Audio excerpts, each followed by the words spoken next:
안녕하세요. 사연에 빠지다의 DJ 민영입니다. 오늘도 두 가지 사연 준비되어 있어요. 재미있게 함께 해주시고요. 구독과 좋아요 버튼도 눌러주세요. 그럼 오늘의 사연 바로 시작해 볼게요. 안녕하세요. 저는 장난기 많고 다정한 남편과 함께 딸아이를 하나 키우며 살고 있는 40대 가정주부입니다. 아이 낳은 지 얼마 되지 않아 다니던 직장을 정리하고 육아에 전념하는 때가 엊그제 같은데 벌써 그 아이가 10살이 되었어요. 엄마 껌딱지였던 아이는 이제 친구가 세상의 전부인 시기를 맞아 벌써부터 엄마 아빠를 귀찮아하는 새침대기 딸내미가 되어버렸어요. 덕분에 요즘에는 전에 없이 한가한 나날을 맞이하여 그동안 해보지 못했던 취미생활도 이것저것 건드려보고 각양각층의 다양한 사람들의 진솔한 사연이 가득한 이 채널에도 취미를 붙이게 되었네요. 요즘에는 여러분 사연 듣는 게 하루의 낙이에요. 저나 남편이나 타고나길 스트레스 쌓고 사는 성격이 아니고 그런 저희 부부 성격을 닮아 그런지 딸아이도 낙천적인 데가 있어서 다행히 가정 안에서 불화를 쌓을 일 없이 다복한 삶을 살고 있어요. 그런 저라고 해서 마냥 속 끓일 일이 없지만은 않지만요. 문제의 발단은 바로 제 형부입니다. 모든 의사가 다 그런 건 아닐 텐데 형부는 의사라는 제 직업이 모든 일에 면죄부라도 되는 양 구는 사람이거든요. 형부가 의사면 의사지 무슨 자격으로 남의 남편을 이렇게 우습게 봐요. 그렇게 우습게 여기던 사람한테 이제 와서 빌빌 기는 건 또 무슨 경우고. 의사 자존심 참 별거 없네요. 아니 처제, 내가 그래서 미안하다고 하잖아. 알았으면 내가 아무렴 그랬겠어? 그럼 형부가 잘했다는 거예요? 끝까지 반성할 줄도 모르고. 됐어요. 나도 내 사람한테 함부로 구는 사람 어떻게 되든 내 알 바 아니야. 처제! 지가 의사면 의사지 감히 내 귀한 남편 우습게 여기며 평소에도 깔보더니만 마지막에는 아주 사고를 제대로 치더라고요. 하지만 내 사람 그리 업신여기는 꼴을 가만히 참아줄 제가 아니었습니다. 대체 이게 다 무슨 얘기인지 제 사연 한번 들어보시겠어요? 저는 세 자매 중 둘째예요. 보통 딸 많이 낳는 집은 끝에 아들 하나 보려고 그러는 경우가 많다고 하지만 저희 집은 그렇지는 않았습니다. 비록 친가와 외가에서는 그래도 이왕이면 손자 하나 보셨으면 하고 은근히 바라셨다는 걸 알지만 그래도 그걸로 저희 세자매 서럽게 하는 일 없이 골고루 사랑해 주셨습니다. 친정아버지는 아예 아들 없는 걸 아쉬운 티도 내지 않으셨어요. 그 마음속까지야 저희가 속속들이 알 수는 없겠습니다만 적어도 저희 자매가 그런 걸 인지해서 눈치 보는 일 따위는 없도록 해주셨어요. 아들 낳아봤자 쓸데 하나도 없다. 딸들이 최고지. 너희들 앞으로 봐라. 이제 아들 타령하는 시대는 끝났다니까. 곧 다들 딸 낳고 싶어하는 세상이 올 거라고. 딸들 기죽지 말라고 하신 말씀인지는 모르겠지만 어찌되었든 딸바보들의 세상이 오긴 왔으니 이걸 선견지명이라고 해야 할까요? 어쨌든 아버지부터가 저희 세자매 길을 살려주지 못해 안달이셨으니 저희 셋이 그 어느 집 아들들보다도 씩씩하게 자란 것은 이미 예견된 일이었겠죠. 쟤들 저렇게 왈가닥인 거 다 당신 때문인 거 알지? 셋 다 앉으려고 드는 건 똑같아서는. 저러다 쟤들 시집 못 가면 다 당신 탓이니까 나중에 가서 후회나 하지 마셔요. 시집 못 가면 못 가는 거지. 그리고 우리 딸들이 뭐가 부족해서 시집을 못 가? 안 가는 거지. 시집 안 가면 내가 평생 끼고 살고 좋지 뭐. 아이고, 다 늙은 아비랑 퍽이나 같이 살고 싶겠어. 당신은 나한테나 잘해. 늘 그렇게 저희 편을 들어주시며 엄마와 투닥거리시는 아버지셨어요. 저희한테는 그게 참 일상적인 풍경이었습니다. 어머니 역시 또래 여자아이들에 비해서 언행이 거침없는 저희가 어디서 모난 돌 맞지 않을까 하시는 노파심이셨지 사실 저희 세 자매 합친 것보다도 더 당차신 분이셨으니 이런 저희 성격이 꼭 아버지 탓만은 아닐 겁니다. 집안 분위기가 이렇다 보니 또래 여자아이들의 부러움을 살 일도 많았습니다. 저희야 직접 겪은 건 아니지만 그래도 아직도 딸보다 아들을 더 귀하게 여기며 딸을 살림 미천 취급하는 집도 종종 있더라고요. 그런 친구들 얘기를 듣다 학을 떼는 게 한두 번이 아니었어요. 우리 집은 남자는 부엌에도 못 들어가게 한다니까. 그러면서 나한테는 밥 차리는 건 기본이고 물 떠다 마시는 것까지 다 나 시켜. 자기들은 손이 없어 발이 없어. 나나 남동생이나 한 살밖에 차이 안 나는데 동생이니까 당연히 네가 해야지 하면서 동생 밥 차리는 것도 꼭 나한테 맡기고. 정말 짜증나. 야, 그거 동생이라고 그러는 것도 아니야. 우리 집은 오빠인데도 나보고 차리라고 한다니까? 그놈 그거는 뭐 등신이야. 2살 어린 동생한테도 밥상 받아먹는데. 한껏 분노에 차오른 친구들 경험담을 듣고 있노라면 저희 자매가 얼마나 복된 환경에서 자라나고 있었는지 실감할 수 있었습니다. 딸도 본인들이 원해서 낳은 자식일 텐데 어떻게 같은 자식을 저렇게나 다르게 차별하고 키울 수 있는지 이해가 안 갔어요. 아들이라는 게 그렇게 대단한 겁니까? 아들이 없는 저희로서는 더더욱 이해가 안 갔죠. 내가 커서 결혼이라는 걸 하게 될지는 모르겠지만 만약 결혼해서 애를 낳는다고 하더라도 절대로 딸이라고 기죽이고 차별하지 말아야지 생각했습니다. 가만 보면 이런 마음으로 아빠가 우리를 그렇게 키우신 건가 싶기도 했고요. 그래서 저희 자매는 하고 싶은 거, 욕심나는 거 애써 누르지 않고 당당하게 요구하며 커왔어요. 저는 운동에 소질이 있어서 초등학생 때부터 육상부 활동을 했었습니다. 자존감이 높은 만큼 만만치 않게 승부욕도 있는 편이어서 발목 부상으로 육상을 그만둘 때까지는 기록도 제법 좋은 편이었습니다. 비록 부상으로 뜻하지 않게 진로를 변경해야 했지만 그럼에도 걱정이 크지는 않았습니다. 사랑 가득 주시는 훌륭한 부모님 밑에서 자라는 게 좋은 점은 실패를 하게 되더라도 그게 내 인생의 끝이라는 생각이 들지 않는다는 점이었어요. 비록 다른 길을 찾아봐야 하겠지만 저는 아직 어렸고 제 곁에는 언제나 제 편에 서서 당신들이 해주실 수 있는 지원을 아끼지 않으실 부모님이 든든히 버티고 계셨습니다. 저보다도 더 당찬 언니와 똑부러지는 동생은 말할 것도 없었죠. 실제로 진로를 틀게 되면서 다소 그간 소홀했던 공부를 따라잡는데 언니 도움이 컸습니다. 언니가 공부를 아주 잘했거든요. 언니는 학창시절 내내 전교 1, 2등을 엎치락 뒤치락 할 정도로 머리가 좋았어요. 동생도 공부를 잘하는 편이긴 했지만 미술을 전공하면서부터는 아무래도 저만큼 공부에 전념하지 못했죠. 그래도 뒤늦게 공부 진도를 따라가려고 용을 쓰는 언니 옆에서 밤늦게까지 그림을 그리며 제 졸음을 쫓아주는 등 동생에게도 도움을 많이 받았습니다. 그렇게 저는 겨우겨우 턱걸이로 원하던 대학에 합격할 수 있었습니다. 가족들 모두의 도움이 없었더라면 언감생심 꿈도 못 꿀 일이었죠. 주변에 운동하다 뒤늦게 공부로 진로를 튼 친구들 중에서도 가장 큰 성과를 거둔 셈이었어요. 그렇게 학교 생활 열심히 하다 스포츠 에이전시 쪽으로 취업을 했고 역시 지망하던 대학을 졸업한 동생도 갤러리에 취업하면서 저희 자매는 어엿한 사회인으로 성장하게 되었습니다. 가장 늦게 취업한 건 언니였어요. 법조인의 꿈을 키우던 언니는 대학 졸업 후 로스쿨에 진학했고 과정이 끝나자마자 변호사 시험에 합격해 로펌에 입사했습니다. 시험 성적이 좋아서 이미 취업이 내정되어 있었던 만큼 언니의 앞길은 그야말로 창창했습니다. 이 나이에 겨우 취업한 언니 그동안 술 사 먹이느라 너희들 고생이 많았다. 언니가 이제부터는 얻어먹은 거 열심히 갚을게. 오, 이제 변호사 선생님 실컷 뜯어먹을 수 있는 거야? 이거 술 조공한 보람이 있구만. 술은 둘째 언니가 마셔놓고 생색은. 언니 변호사 시험 합격 겸 로펌 입사 축하주를 얻어먹는 자리에서 얼마나 기분이 좋았는지 모릅니다.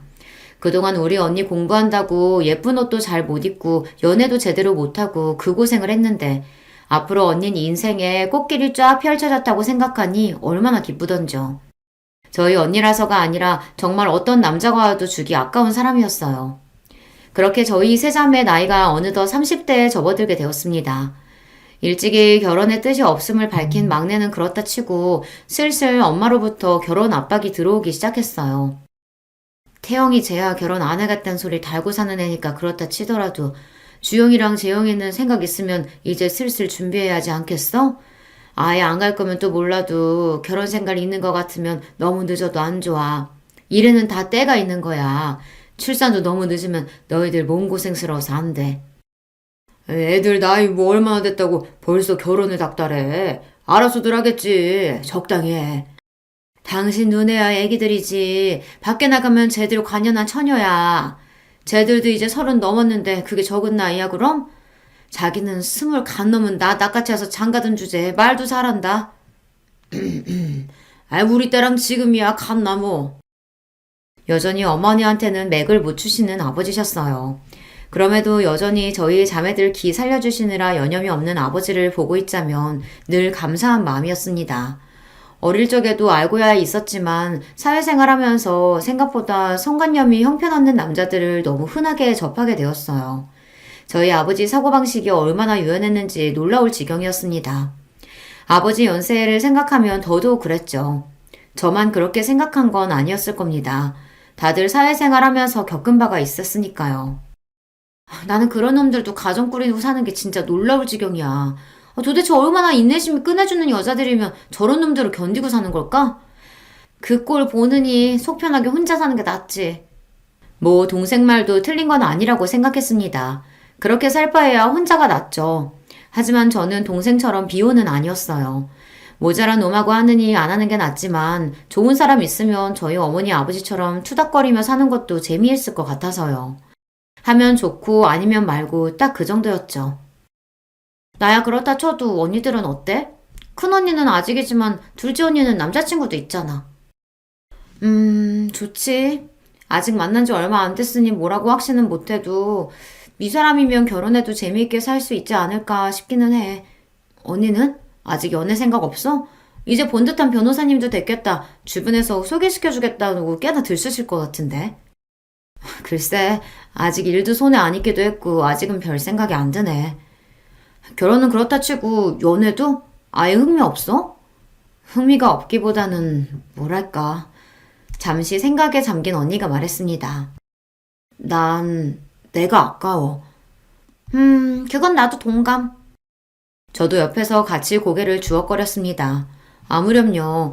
어지간한 남자는 언니 옆에 갖다 대기 언니한테 미안할 지경이었습니다. 언니, 나중에 결혼하더라도 정말 잘난 놈 아니면 데려오지 마. 어설픈 놈 데려왔다가 내가 언니 결혼식장에서 깽판 칠 테니까. 아주 언니 시집가지 말라고 고사를 지내라. 그렇게 실없는 소리를 주고받으며 셋이서 깔깔거렸습니다. 이렇게 셋이 지내는 시간이 참 즐거웠어요. 여기서 누구 하나 시집이라도 가는 날에는 이런 날들을 보내기 흔치 않아질 거라고 생각하니 이 시간이 더욱 소중하게 느껴졌습니다. 아이러니하게도 그런 시간을 끊어내고 가장 먼저 결혼에 꼴이 난 건 저였어요. 남편은 같은 회사에 근무하던 직장 동료였습니다. 아무래도 회사가 스포츠 에이전시다 보니 저처럼 학창시절에 운동하던 직원들이 많은 편이었습니다. 남편 역시 마찬가지였어요. 학교 다닐 때까지 축구를 하다가 경영 공부를 하고 입사한 경우였죠. 그러다 보니 저처럼 몸 움직이는 걸 좋아하는 활발한 성격이나 뒤늦게 공부를 시작해서 대학에 진학하는 등 공통점이 꽤 많았습니다. 무엇보다도 자격지심이 없고 성격에 모난 점이 없다는 점이 마음에 들었어요. 운동을 한 여성분들이라면 흔히 겪는 일일 텐데 남자들이 요상한 경쟁심을 발휘하는 경우가 꽤 많아요. 운동을 했다고는 해도 자기가 명색이 남자인데 가볍게 이길 수 있을 거라는 생각을 하고 예의 없게 찔러보는 경우도 있고요. 그래도 같은 직장에 다니는 남자 중 본인이 운동선수 출신이었던 직원들은 오히려 선수 출신들끼리의 동질감이라고 해야 하나?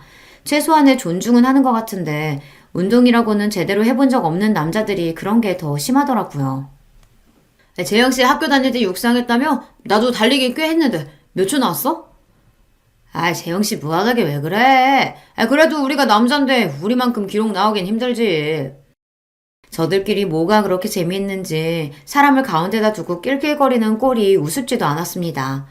겨우 키가 저보다 살짝 웃드는 데다 배는 남산만큼 튀어나온 인간들이 그래도 남자가 어쩌고 저쩌고 하는 꼴을 보면 결혼이라면 질색은하는 동생의 마음이 충분히 이해가 될 지경이었어요. 그럴 때마다 서글서글하게 같은 남자 동료들을 먼박주는 게 바로 남편이었어요. 아무래도 운동을 안 해보셔서 그런 말씀 하시는 것 같네요. 프로랑 아마추어를 어디 비교할 수 있나요? 그래도 우리가 명색이 남잔데 아마추어라도 운동 쉬운 거 아니에요. 몇 년을 꾸준히 노력한 실력 있는 사람들을 일반인이 무슨 수로 당해내겠어요. 그래도 그 말은 좀 그렇네. 남자 자존심이었지 여자한테 지는 게 말이 돼? 프로 앞에서 여자 남자가 다 무슨 소용이에요.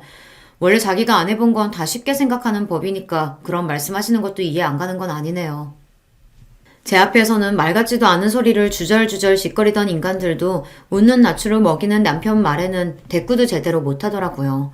남편은 남자들 사이에서 소위 말하는 서열이 높은 편이었습니다. 같은 남자들이 알아서 눈치를 보는 발언권이 센 남자였어요. 그래서였는지는 몰라도 여자 까레뭉개면서 본인들 모자란 자신감을 채우려 드는 못난 남자들과는 달랐죠. 그것도 다 남자라서 할 수 있는 말이라고 생각하긴 했지만 여자 이겨먹으려 들지 않고 서글서글한 성격만큼은 마음에 들었습니다. 한번 마음에 들면 담아두지 않고 솔직하게 표현하는 편이었기 때문에 남편과는 금방 가까워지게 되었어요. 그렇게 결혼 얘기 꺼낼 때마다 미적거리더니 그래도 우리 딸이 시집을 가긴 가는구나. 내가 참 감개가 무량하다. 우리 딸 보낸다고 생각하니까 서운해 죽겠구만.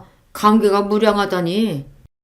제가 결혼 의사를 밝히자 부모님 반응이 극명하게 갈렸습니다. 예상했던 바이긴 했지만 그래도 아버지께서 서운함에 눈물까지 찍어내시는 걸 보니 괜히 저도 싱숭생숭하더라고요. 걱정하지 마, 아빠. 아빠 딸 시집 간다고 어디 멀리 가는 것도 아니고 그 사람 데리고 자주 올게. 언니랑 동생도 제 결혼을 축하해주면서도 내심 서운한 기색이라는 걸 알 수 있었어요. 아무래도 결혼 후에는 완전히 예전 같을 수만은 없을 테니까요.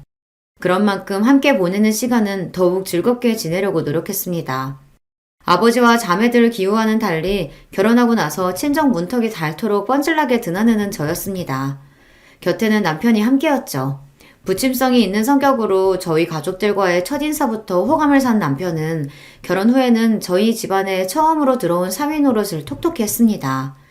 처음에는 내 귀한 딸 뺏어갔다고 은근히 꽁해있던 아버지도 아들 노릇을 자처하는 사위에게 금세 마음을 열고 마셨어요. 우리 아빠 아들 필요 없다고 그렇게 노래를 부르더니 그것도 다 딸내미들 앞에서 거짓말한 거였나 봐. 제보 올 때마다 아주 입이 귀에 걸리셨어. 그러게 말이다. 저놈이 우리 재영이 뺏어간다면서 울고불고 하던 게 엊그제 같은데 참. 울긴 누가 울었다 그래. 강서방이 워낙 사람이 싹싹해서 정있게 구니까 어디 마음을 안 내줄 재주가 있나 내가. 하하, 장인어른께서 저를 좋게 봐주셔서 저야 늘 감사하죠. 여기가 제 친정이 아니라 자기 본가라도 된다는 듯이 자연스럽게 저희 친정 식구들한테 섞인 남편을 보고 있자면 기가 차기도 하고 웃기기도 했습니다.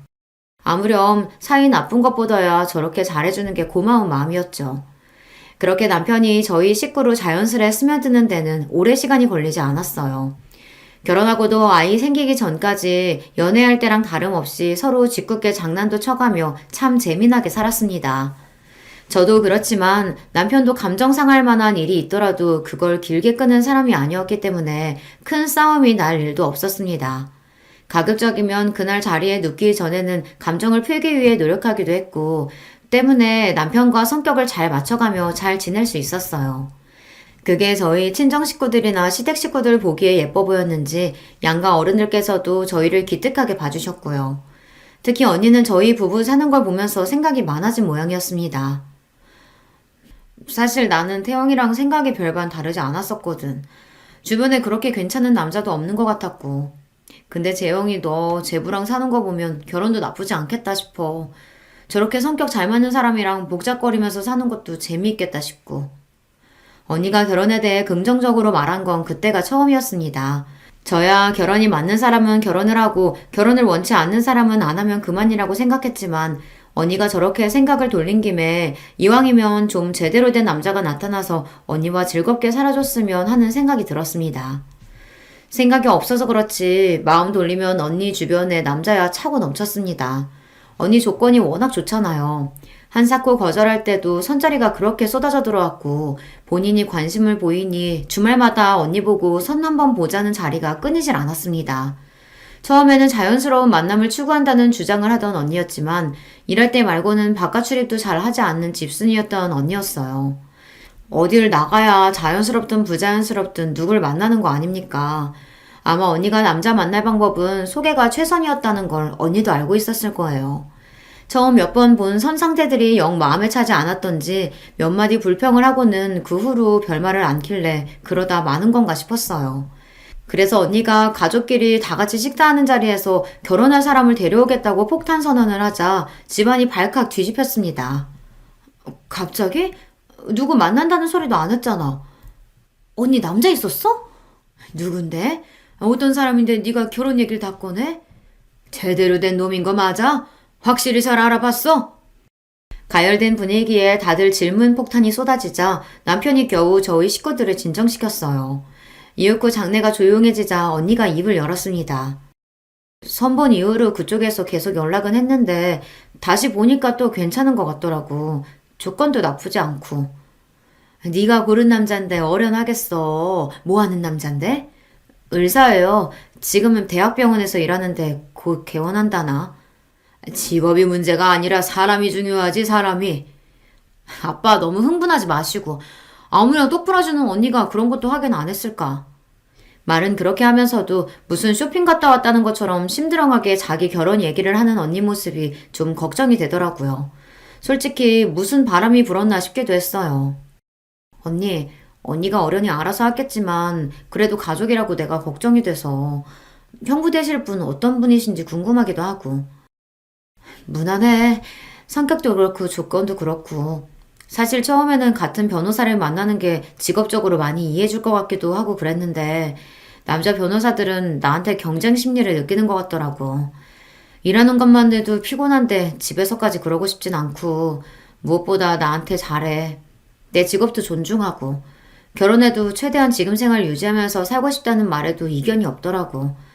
나는 같이 있어서 뭐 더 생기길 바라는 게 아니라 서로 각자 삶 존중하면서 함께 있을 수 있는 사람이 맞는 것 같아.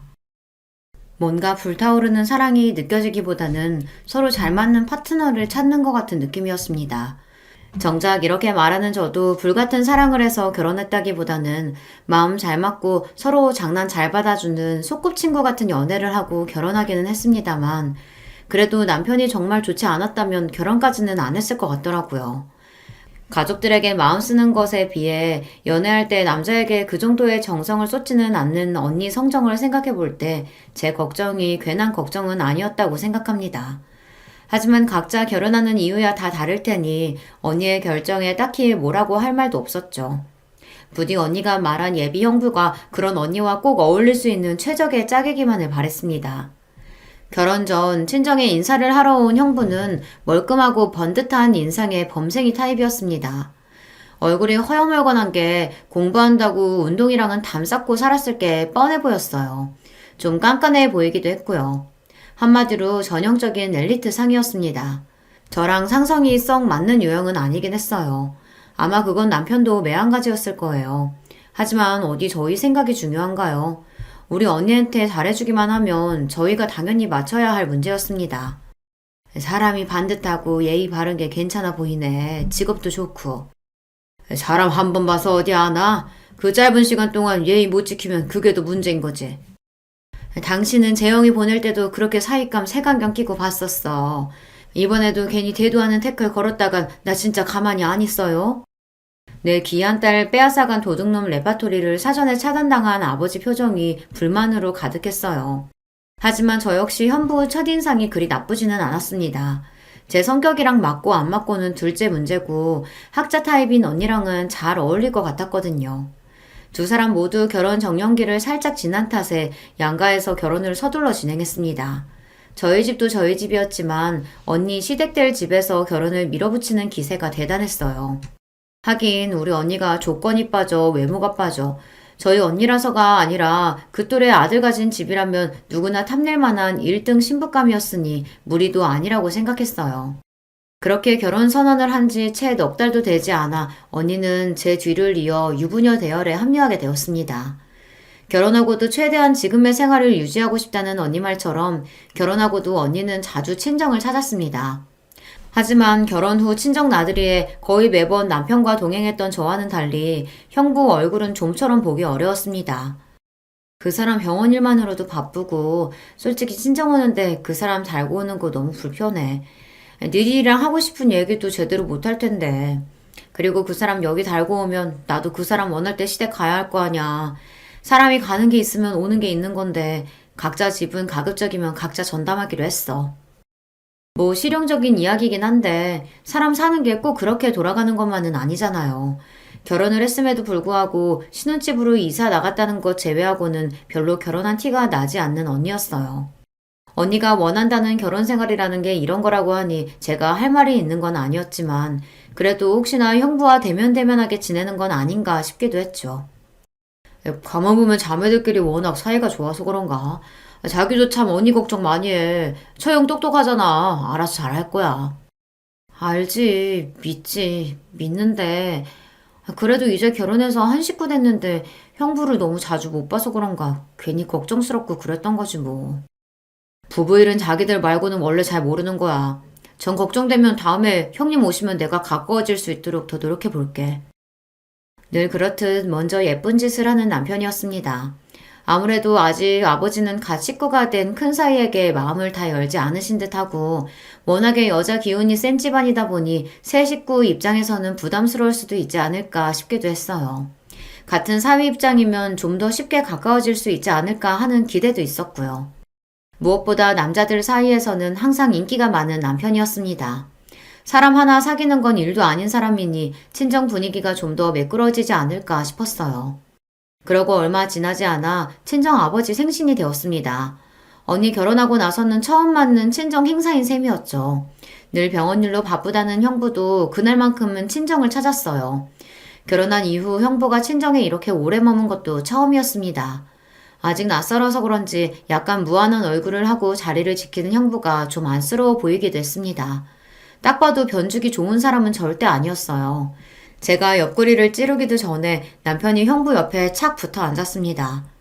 아이고 형님, 병원 일 때문에 많이 바쁘시죠? 오늘도 시간 내시느라 무리하신 건 아니에요? 아닙니다. 그래도 처음 맞는 장인어른 생신인데 꼭 와야죠. 형님, 말씀 편하게 하세요. 제가 손아래 사람인데요. 이제 식구인데 편하게 대해주세요. 네. 천천히 할게요. 보통 남편이 저 정도 들이대면 말을 놓을 법도 한데 형부도 강적이었습니다. 그런 형부도 술이 한 잔, 두 잔 들어가기 시작하니 긴장이 좀 풀어진 것 같았습니다. 동서 무슨 일 하고 있다고 했지? 저 스포츠 에이전시에서 일하고 있습니다. 저 사람이랑 사내 커플로 만났어요. 그러면서 남편이 부침성 있게 자기 명함을 내밀었습니다. 사실 결혼한 지가 언젠데 아직 제 남편 직업도 모르고 있겠어요. 결혼 전에 인사하면서 이미 다 한 이야기였죠. 아무래도 귀담아 듣지 않았던 모양이었어요. 회사원? 남편이 내민 명함을 보는 둥 마는 둥 하더니 이내 남편 명함이 형부 무릎 위로 픽 떨어졌습니다. 그걸 보는데 괜히 제가 기분이 좀 그렇더라고요. 주위에 사람이 많은 만큼 눈치가 기민한 남편이었습니다. 그게 전문직이 아닌 회사원에 대한 은근한 무시라는 걸 모르지 않을 텐데도 기분 나쁜 티를 내지 않고 남편이 말했어요. 회사원이긴 한데 아무래도 전문적으로 특화된 분야에서 일하다 보니 일반 직장하고는 좀 다르기는 해요. 그래요?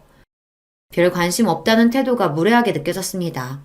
그동안은 내숭이라도 잘도 떨더니 술 몇 잔에 금세 사람 바닥이 드러나는 게 어이가 없었어요. 내 남편이 그 옆에서 괜히 그런 취급 당하게 하기 싫어서 혼자 술을 마시든 말든 남편을 불러다 제 옆에 앉혔습니다. 제가 뿔난 걸 알아차린 남편이 자기가 잘못한 것도 아니면서 저를 달래주겠다고 손을 잡고 장난을 거는 걸 괜히 심통을 내며 손을 뿌리쳤어요. 참나, 자기가 의사면 의사지 뭘 한다고 사람을 무시해요? 남편 말처럼 스포츠 분야에 특화된 회사였기 때문에 전문성을 띠고 있다는 건 사실이었어요. 그리고 남편은 사내에서 꽤나 인정받는 사원이었고요. 설사 그렇지 않다고 하더라도 일반 회사원은 무시해도 되는 존재입니까? 의사식이나 되는 양반이니 우리 같은 평범한 사람들은 다 웃어 보였나 봐요. 웃기는 건 제 남편한테는 그런 태도를 보여놓고는 언니한테는 또 꼼짝도 못하더라고요. 의사인 자기랑 어울리려면 변호사 언니 정도는 되어야 한다는 건지 척 보기에도 차이가 나는 태도에 빈정이 상했습니다. 그렇다고 우리 언니한테까지 남편한테 한 것처럼 대했다가는 그건 그것대로 기분이 나빴을 테지만 말이에요. 늘 그랬던 것처럼 언니가 신경 써서 아버지 생일 선물도 준비하긴 했지만 형부도 제법 두꺼운 용돈 봉투를 내밀었습니다. 바빠서 그렇긴 했지만 하나가 미워 보이니 다른 것도 미워 보여 그랬는지 그것조차 자기 돈 잘 번다고 유세 부리는 것 같아 못마땅했습니다. 뒤이어 남편이 아버지께 생신 선물을 건넸어요. 아버지 성함이 새겨진 맞춤 등산 지팡이였어요. 아버지와 시간을 자주 보내는 섬세한 성격의 남편이 준비할 만한 선물이었죠. 아버지 지금 쓰시는 등산 지팡이 손잡이 부분이 많이 닳았잖아요. 이번에는 특수 제작해서 마모가 적은 소재로 달았으니까 쓰시기 괜찮을 거예요. 역시 내 마음 아는 건 우리 강서방밖에 없다. 고마워. 다음에 같이 등산 갈 때 꼭 들고 갈게. 두꺼운 봉투보다 남편의 등산 지팡이를 더 기쁘게 받으시는 아버지셨습니다. 우리 사위 최고라며 평소처럼 서로 부둥부둥하는 남편과 아버지를 보는 형부 시선이 묘하게 고가워 보이더라고요. 제가 곱깝게 보면 뭐 어쩔 거야 싶었어요. 그날을 기점으로 형부가 제게 미운 털이 아주 단단히 박혔죠. 형부랑 잘 지내보라는 말. 형부랑 잘 지내보라는 말 취소야. 이제 보니까 사람이 아주 음흉한 게 기분 나빠 죽겠어, 진짜. 아이, 왜 그래? 난 진짜 괜찮다니까 그러네. 난 안 괜찮아. 자기 전문직 사짜 직업 달았다고 유세 떠는 거야, 뭐야. 가족으로 엮인 사람한테도 그런데 안 그런 사람들한테 어떻게 굴지 안 봐도 뻔하다. 언니야 잘 나가는 변호사니까 그 앞에서는 고분고분 굴었나 본데 어디서 사람 무르게 보고 그런 짓을 해? 감히 내 남편한테. 아이고, 형님이 우리 재영씨 성질을 제대로 돋궜구만. 형님 이제 큰일 났네. 자기 딴에도 자존심 상하지 않았을 리가 없는데도 불구하고 제 기분을 풀어주려고 노력하는 남편이었습니다. 그딴 사람 조건으로 달리 대하는 인성 문제 있는 의사보다야 내 남편이 훨씬 나은 사람이죠. 다음번에 한 번만 더 내 가족 기죽이려고 들었다간 봐라. 내가 아주 코를 납작하게 눌러주리라 벼르고 별렀습니다. 그리고 얼마 안 지나 자매끼리 간만에 밖에서 티타임을 가졌습니다. 언니가 형부 저러는 걸 과연 알까 떠보고 싶은 마음도 있었으나 그걸 알았으면 벌써 언니 성격에 대판했을 게 분명했으니 무의미한 짓이다 싶었죠. 무엇보다 언니는 저희 남편을 좋아했으니까요. 그렇지 않았다 하더라도 제 식구 없인 여기는 걸 용인할 사람이 아니었습니다. 여러 생각을 하며 언니 얼굴을 가만히 들여다보니 업무가 많은지 다크서클로 눈밑이 검었더라고요. 언니 요새 일이 많아? 무척 피곤해 보이네. 아, 그게 실은 요새 네 형부가 개원하겠다고 난리야. 언니 결혼 전에도 형부 개원한다고 하지 않았어? 그랬지. 그래서 나는 준비가 다 된 줄 알았는데 그게 아니더라고. 언니 말을 들어보니 이랬습니다. 결혼 전에도 곧 개원할 예정이라고 했던 형부는 사실 개원할 만한 여건이 다 갖춰지지 않은 상태였습니다. 개원에 한두 푼이 드는 것도 아닌데 모아둔 돈도 생각보다 많지 않아서 속으로 놀랐다고 하더라고요. 아니, 직업이 대학병원 의사인데 모아둔 돈이 그렇게 없대? 의사들은 마이너스 통장도 잘 뚫어준다며. 집안이 개천에서 용난 것도 아닌데 왜 그런데? 저도 모르게 좀 빈정거리게 되더라고요.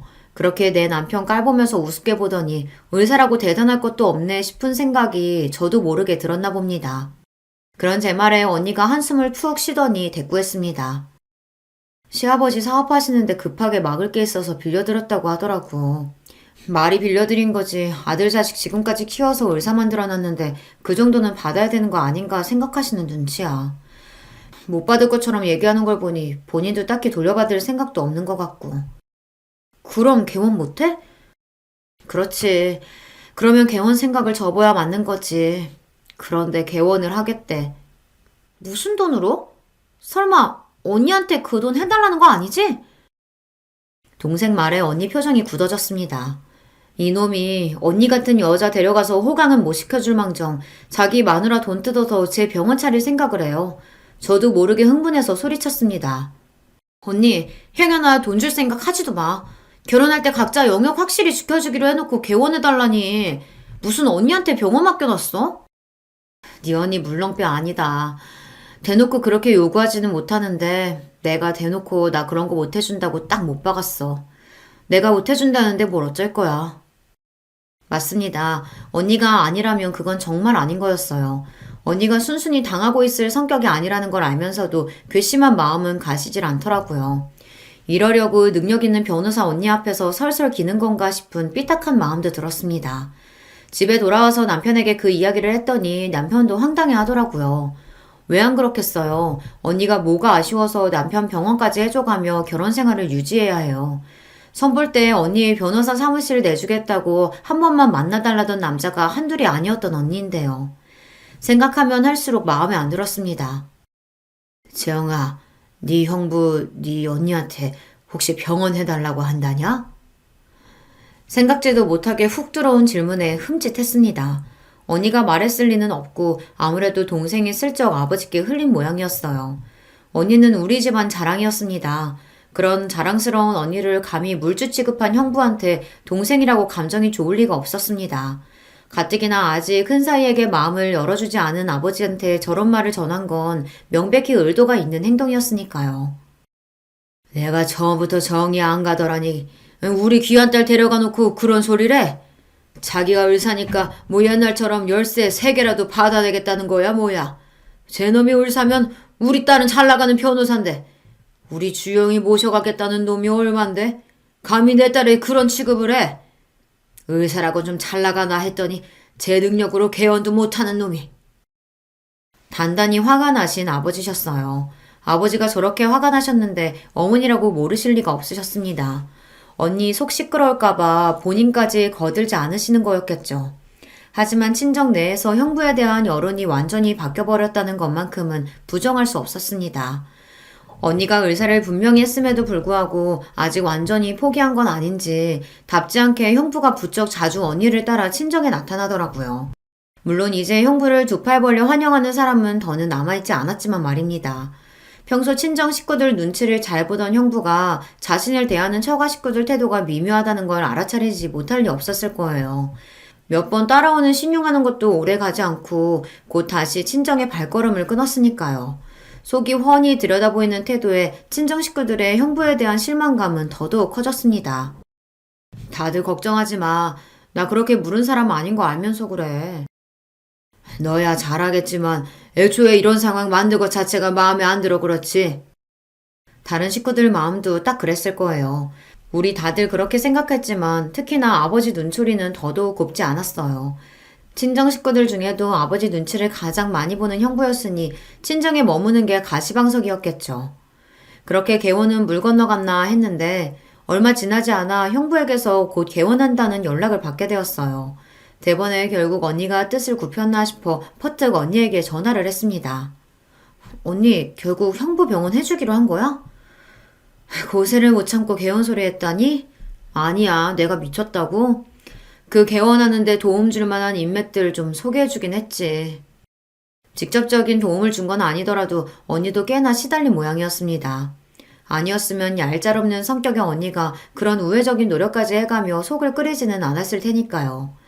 결국에는 본인이 원하는 걸 얻어냈구나 하는 생각에 형부가 괘씸하기까지 했습니다. 아주 잘난 마누라 얻은 덕은 혼자 다 보고 있구나 싶었어요. 개원을 하든 말든 상관도 하기 싫었으나 그래도 언니의 남편이었습니다.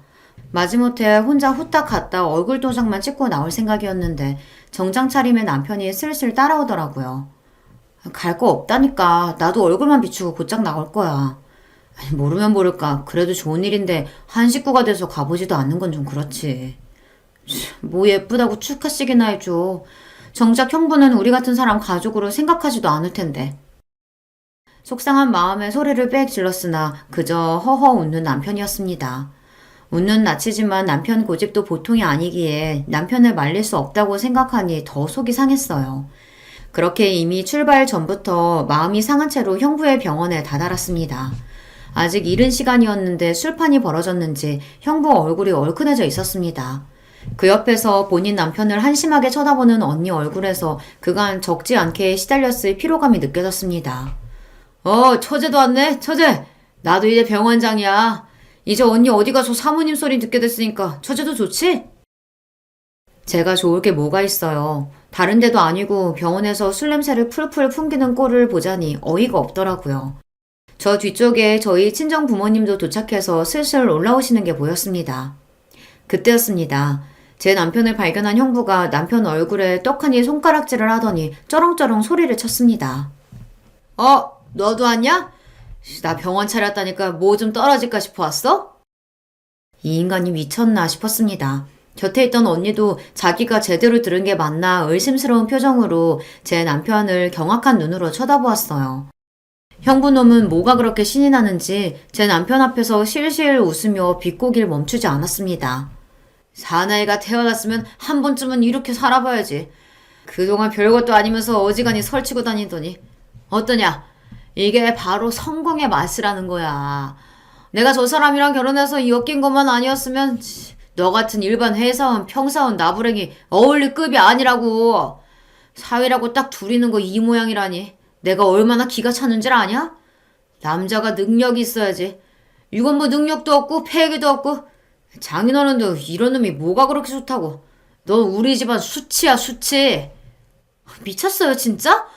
술을 처먹을 거면 곱게 처마시던가. 지금 누구 앞에서 행패야? 이건 선을 넘어도 보통 넘은 게 아니었습니다. 술주정으로 넘어가 줄 수 있는 수준이 아니었어요. 내 언니 닥달해서 제 분수에 넘치는 개원까지 해놓고 감히 누구 능력을 운운합니까? 당장에 형부놈 뺨이라도 갈길 제 기세에 도리어 남편이 막아섰습니다. 여보, 그만. 왜 막아? 막말은 저놈이 했는데. 이 사람이 진짜 미쳤나? 제부, 내가 정말 미안해요. 내가 사과할게. 정말 미안해요. 사과는 무슨 저런 놈한테 사과를 하고 있어. 이 사람이 진짜. 이게 다 무슨 짓거리야? 벼락 같은 친정아버지 불호령이 떨어졌습니다. 그 소리에 겨우 정신을 차렸는지 형부놈이 슬금슬금 저희 식구들 눈치를 보기 시작했어요. 제가 뭐 틀린 소리 했습니까? 별것도 아닌 둘째 사이랑 비교당하는 것도 자존심 상할 판에 온 식구가 똘똘 뭉쳐서 사람을 무시하고. 댁 하는 짓거리가 이 모양이니까 무시당하는 거야. 이 자격지심 덩어리야. 저도 더는 참아줄 생각이 눈꼽만큼도 없었습니다. 술 마시니 개되는 게 형편없는 인상이 그대로 나오더라고요. 언니 얼굴이 분노와 창피함으로 시뻘게 달아올랐어요. 나 아니었으면 개원도 못했을 놈이 지금 누구 앞에서 큰 소리 치는 거야? 감히 내 가족들 앞에서 이 추태를 부려? 너같이 못난 놈하고는 더는 같이 못 살겠다. 네 놈이랑은 이걸로 끝이야. 갑작스러운 언니의 결별 선언에 술이 확 깬 듯한 형부였습니다. 하지만 이미 늦었죠. 언니 성격에 한번 내뱉은 말을 번복할 리가 없었습니다. 발등에 불 떨어진 표정의 형부를 보며 제 남편이 다 들리도록 픽 웃었어요. 남편 눈에 형부꼴이 얼마나 웃었겠어요. 그러자 놈이 제 남편을 획 째려보며 화풀이를 해댔습니다. 괜히 좋은 날 재수없게 너 같은 놈이 와서 이 자리 다 망쳤어. 이 능력도 없는 놈이? 저 인간이 미쳤나 진짜. 당신 그만 못해? 나는 능력 없어도 됩니다. 아무렇지 않은 표정으로 말하는 남편 말에 형부 표정이 어리둥절해졌습니다. 내 명의로 된 건물 시세만 200억이 넘는데 제가 굳이 능력이 있어야 할 이유가 있나요? 아, 그래서 그렇게 능력에 집착하시는 건가? 그렇게 죽어라 능력 갈고 닦았는데도 잘난 우리 제부한테 불붙어서 겨우 개원하셨으니 그동안 얼마나 노고가 많으셨겠어요. 그걸 생각하니 이 난동 부리시는 게 이해가 아주 안 가는 것도 아니네요. 참 딱하게 되셨어요, 형님. 아, 이제 제부랑 갈라서 할 거니 형님도 아닌가? 무슨 너 같은 놈이 200억이 가당키나 해? 남편 말에 경악해서 빽 소리를 지른 형부가 싸늘한 표정으로 자신을 쏘아보는 우리 친정 식구들 반응에 남편 말이 허풍이 아님을 깨달은 모양이었습니다. 아니, 나한테 분명 회사원이라고. 회사원도 회사원 나름이지. 지금 우리 다니는 이 회사가 우리 시댁 회사예요. 이 사람이랑 아버지가 같이 키운 회사라고. 이 노력도 없이 남의 등이나 쳐먹으려고 하는 빈대 같은 새끼야. 앞서 언급한 제 직장인 스포츠 에이전시의 설립자가 저희 시아버지십니다. 남편은 평사원부터 차근차근 업무를 배워 경력을 쌓고 있었고요. 아니, 처음부터 내가 알았으면 그랬겠냐고. 아니, 말을 해줘야 알지. 내 집에 돈이 있는 걸 내가 왜 위주할 고주할 당신한테 보고해야 합니까? 그리고 돈 없는 사람이면 당연히 깔봐도 되는 거예요? 이 사람이 참 안 되겠네. 저 인간이랑 더 말 섞을 거 없어요, 제부. 나 때문에 괜히 우리 제부가 못 볼 걸 보게 됐네. 내가 따로 자리 만들어서 제대로 사과할 테니까 오늘은 재영이랑 이만 들어가세요, 제부. 오늘은 내가 저 인간이랑 결판을 내야겠으니까. 잘못했다며 제발 이혼만은 다시 생각해달라며 울고 짜고 쌩 난리를 피우는 형부놈을 뒤로하고 저희 부부는 그 자리를 빠져나왔습니다. 언니 말 맞다나 평생 겪을 일 없는 병변을 당한 남편한테 미안해 죽을 것만 같았어요. 그럼에도 별거 아니라는 듯 웃어넘기는 남편이었습니다. 그럴 거 없어. 저런 인간들 어디 한둘도 아니고 자기 가진 게 제일인 줄 아는 놈들이 천지지. 세상 무서운 줄 모르고 말이야. 그치?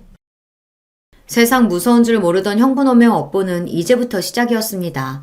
언니도 그동안 여간 속을 썩은 게 아니었는지 아주 벼르고 벼른 모양이었어요.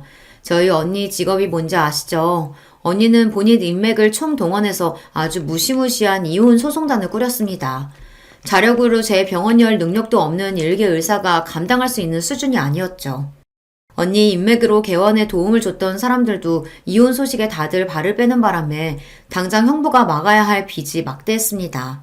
당연히 개원은 물 건너갔죠. 원래 사람은 아예 가지지 못한 것보다 목표를 목전에 두고 좌절당하면 더 미치는 법 아닙니까? 뒤늦게 수습을 해보겠다고 저희 친정 식구들한테 제발 언니 좀 설득해달라고 무릎이 닳도록 빌고 다녔어요. 하지만 저희가 미쳤다고 언니 두고 그놈 편을 들어주겠어요. 특히나 저는 형부놈 무릎이 다 닳아버려도 동정심 한 톨 들지 않았습니다. 내 남편 그렇게 개무시하고 갈시할 땐 언제고 이제 와서 여기서 추태야? 우리가 용서해준다고 한들 언니가 마음 돌릴 일도 없겠지만 감히 내 남편 함부로 대하고 내 용서를 바래? 이 뻔뻔한 놈아? 쌀쌀해진 날씨에도 아랑곳하지 않고 물 한 바가지를 끼얹어 눈물 내쫓은 제 속이 얼마나 시원했는지 모릅니다.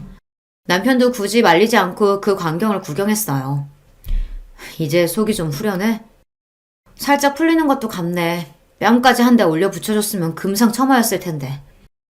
지저분하게 들러붙는 전 남편 깔끔하게 해치운 언니는 다시금 화려한 싱글이 되었습니다. 괜히 언니 결혼에 불화해 도화선이 된 건 아닌가 걱정하는 제게 도리어 언니가 말했습니다. 아니다 싶을 땐 하루라도 빨리 발 빼는 게 인생 덜 낭비하는 거야. 그 머저리 안 보고 사니 속이 다 시원하다야. 여전히 언니다운 당당한 태도였습니다. 언니가 그렇다면 그런 거니 저도 괜한 걱정은 하지 않기로 했어요. 그렇게 저희 집안에 분란만 일으키던 형부놈 치우고 다시금 가족 간의 평화를 되찾게 되었습니다. 요즘엔 자기 후배들 병원에 몇 달씩 페이닥터로 돌고 있다는데 뭐 어찌 살든 저는 더는 관심 없네요. 오늘 제가 들려드릴 이야기는 여기까지예요. 제 이야기 끝까지 들어주셔서 감사합니다. 안녕하세요.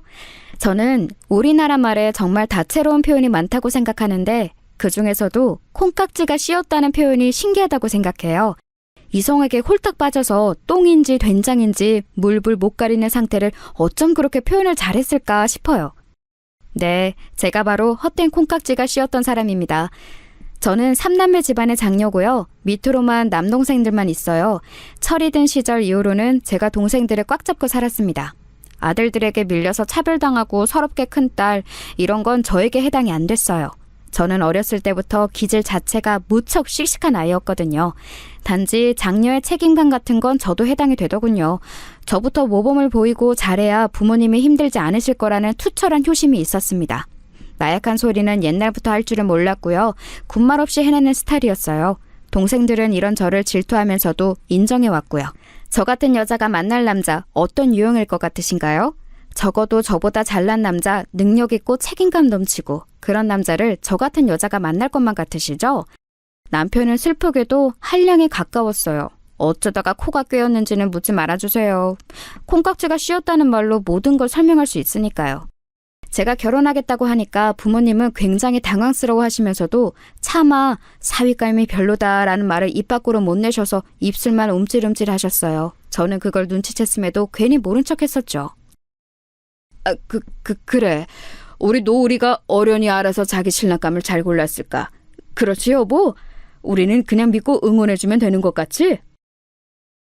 맞아요. 우리 딸이 언제 우리를 실망시키는 걸 본 적이 있어요? 언제나 자기 동생들에게 귀감이 되는 누나였잖아요. 결혼하겠다는 이야기가 갑작스럽게 들리는 건 맞지만 알아서 잘해 나갈 거라고 믿어요. 부모님은 그런 대화를 나누시며 아쉽다는 눈빛을 하고 계셨으나 저는 속으로 행복하게 사는 것으로 증명해 보이겠다는 다짐만 하고 있었습니다. 제 친정은 이렇게 금세 일단락이 되었는데 시댁 쪽은 어땠을까요? 황당함이 아주 이만저만도 아니었습니다. 시어머니께서는 어디서인가 궁합을 받아왔다며 저에게 웬 종이 쪼가리를 내미시더니 고개를 절레절레 저으셨어요. 결혼하겠다고 인사를 드린 이후로 처음 따로 뵙는 자리였습니다. 우리 아들하고의 궁합이 썩 좋지가 않구나. 이 결혼 쉽게 승낙할 게 아니야. 네? 갑자기 그게 무슨 말씀이세요? 저번에 제가 찾아뵙고 인사를 드렸을 때는 반갑다고 환영한다고 앞으로 잘 살라고 그런 말씀만 하셨었잖아요. 이건 살짝 조심스러운 부분이긴 하지만 그때 분명히 성혁 씨가 전에 만났던 여자보다 제가 훨씬 나아서 기쁘다고 하시는 소리도 제가 들었던걸요? 그건 사실이긴 해. 우리 아들이 워낙 착하고 마음씨가 여린데 그걸 이용한 못된 여자가 하나 있었거든. 어디 감히 미혼모 주제에 우리 아들을 넘봐? 절대 안 될 일이지. 그래서 내가 용을 쓰고 잘 갈라놓기는 했는데 그 못된 미혼모보다야 네가 수백 배는 훨씬 더 낫긴 한데 궁합이 별로라고 딱 나오니까 내가 심란할 수밖에 없구나. 결혼을 시켜도 될지 모르겠어. 앞만 봐도 불안해. 성혁 씨는 궁합 같은 거 전혀 안 믿는 사람인 것 같던데요. 어머님, 전혀 과학적이지도 않은 그런 궁합 하나 때문에 저의 결혼을 허락 못 하시겠다는 건 좀 아니라고 생각합니다. 다시 한번 신중하게 재고를 해주세요. 잠깐. 우리 아들은 너처럼 이렇게 냉철하지 못하거든. 말랑말랑한 백두복숭아 같은 게 우리 아들인데 너는 마치 돌같이 단단해서 이빨이 안 들어가는 천도복숭아 같구나. 달지도 않아서 불량품이 그런 천도복숭아 말이야. 하지만 이것만 봐도 궁합이 좋지 않은 듯 싶어. 역시 받아오니 궁합이 정확했던 거야. 미안하지만 결혼은 안 되겠구나. 저는 지금 생각해도 그 복숭아 비유가 너무 황당해서 견딜 수가 없어요. 그런데 그때는 어이없게 결혼을 거절당했다는 것에만 초점을 맞춰서 반드시 결혼을 해내야겠다는 승부욕만 태우고 말았던 것 같아요. 치기 어린 마음이었던 것이죠. 시아버지께서도 시어머니와 사주팔자 같은 걸 신봉하시는 것에 한통 속이셨기 때문에 난관에 봉착했습니다. 차마 예비시댁에서 태도를 바꾸더니 결혼을 반대한다는 민망한 얘기를 제 친정 가족들에게 할 수가 없어서 제 속만 타들어갔던 시기였네요. 남편하고도 투닥투닥 거렸었죠. 고작 궁합 때문에 결혼 허락을 무효로 하시겠다는 게 당초에 이게 말이나 되는 말이야? 사람들이 알면 비웃을걸? 나도 어처구니 없는 일이라고 생각은 하는데 그렇다고 해서 너무 우리 부모님을 안 좋게 보지는 말아줘. 두 분이 워낙 그런 걸 신봉하셔서 그래. 난 진짜 어떻게 해야 할지 모르겠으니까 자기가 알아서 해결해. 자기 부모님이니까 자기가 나서서 단판 치어. 저는 두 손을 들었었는데 그때 남편이 정말 시부모님과 단판을 지었어요.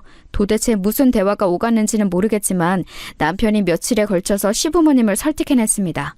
그리고 바로 이것 때문에 제 안에서 남편의 점수가 더 올라갔던 것 같아요. 결혼을 그대로 밀어붙이고 말았던 것이죠. 그렇게 한 결혼 결코 순탄하지 못했습니다. 결혼하고 나서 2달이 지나가고 있을 때였는데 시어머니께서 저에게 웬 날짜를 들이밀었어요. 딱 보아하니 어디 또 용한 보살님을 찾아가서 받아오신 날짜 같았습니다. 내가 이걸 한두 푼 주고 받아온 게 아니야. 아니 그 이전에 결코 아무나 이런 걸 받아올 수가 없기 때문에 내 노력이 돈보다도 더 들어갔지.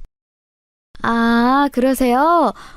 어머님 이 날짜는 뭐예요?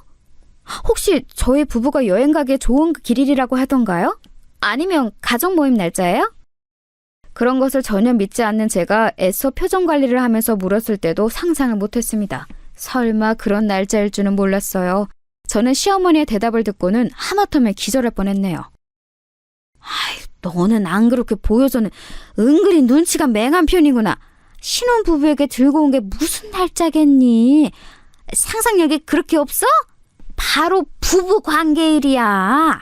하루 앞도 아니고 하루 뒤도 아니고 정확히 이 날짜에 맞아야 한다. 그래야 우리 집안 대를 이을 총명한 아들을 가질 수가 있어. 이건 말도 안 되는 짓이었습니다. 조선시대 왕실도 아닌데 웬 부부 관계일을 따로 날짜를 받는다는 건가요? 계획적인 임신을 위해서 날짜를 계산한다는 경우도는 왕왕 들어봤어도 용한 곳에 가서 날짜를 받아온다는 이야기는 시어머니를 통해 처음 접하는 것이었습니다. 너무 기가 막혀서 어떻게 반응을 해야 할지도 모르겠더라고요. 제가 말문이 턱 막힌 채로 날짜가 적힌 종이를 만지작거리니까 시어머니께서는 그것은 응답으로 해석하신 것인지 호쾌하게 웃으시며 손으로 제 등을 퍽퍽 내리치셨습니다. 아유, 몸에 좋은 거 많이 챙겨 먹고 그래야 건강한 떡두꺼비 같은 아들을 수풍 둘셋 낳을 거 아니니. 참, 몸에 좋은 거 챙겨 먹을 때 우리 아들도 챙겨주는 거 잊으면 안 된다. 언제나 늘 항상 너는 네 몸보다 우리 아들을 우선시 해줘야 돼. 내가 차별하라고 이러는 건 아니고 우리 보살님이 며느리의 기가 강하기 때문에 그 기를 꺾고 아들의 기를 살려야 부부가 오래간다. 이렇게 말씀을 해주셨기 때문이야. 이해하지? 아니요, 사실은 전혀 이해가 안 갔어요.